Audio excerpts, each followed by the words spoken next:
Another archetype that we see that is playing out right now in our world is the archetype of protest, right? Of protest, of marching and speaking and raising our voices collectively and saying no, or saying we will not accept this. So there's that archetype of protest. And it is a powerful archetype. It has toppled regimes throughout history. When people come together, when they galvanize together, and when they collectively use their voices and raise their voices, incredible things happen. And here's the interesting, caveat to that archetype. The protests that are anchored in a vision versus anchored in fear, or I should be out here, or shame, or lashing out, or reactivity, the ones that are anchored in vision are the ones that change the world. The ones that are anchored in lashing out, getting back, even resistance, that word resistance, the way we use it in New Thought, what you resist persists. When you are moving with that energy collectively, it creates an even bigger combustion. It feeds the fire. And that's why it's so important that if your assignment is to go out on the streets and march, if that is your assignment, then you have to be anchored in spirit.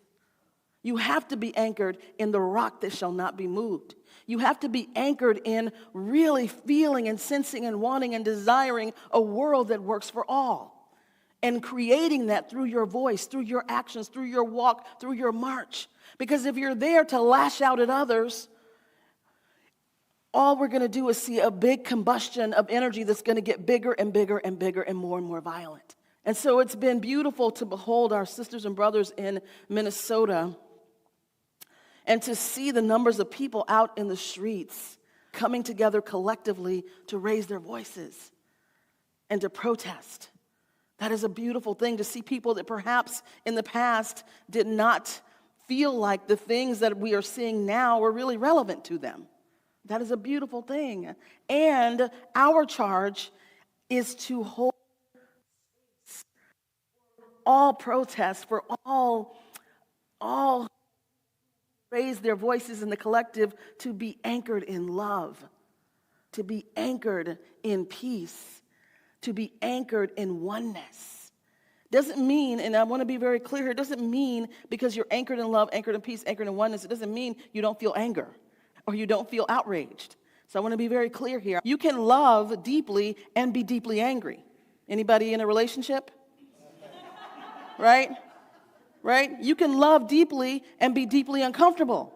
You can love deeply and be completely outraged. Those things can coexist. So it's important to really bless and hold and support our beloveds who are out, who are called to that action, to support them in love, to support them in being anchored and rooted, to support them in allowing reactivity to dissolve in responsiveness, because otherwise it just creates more and more and more combustion.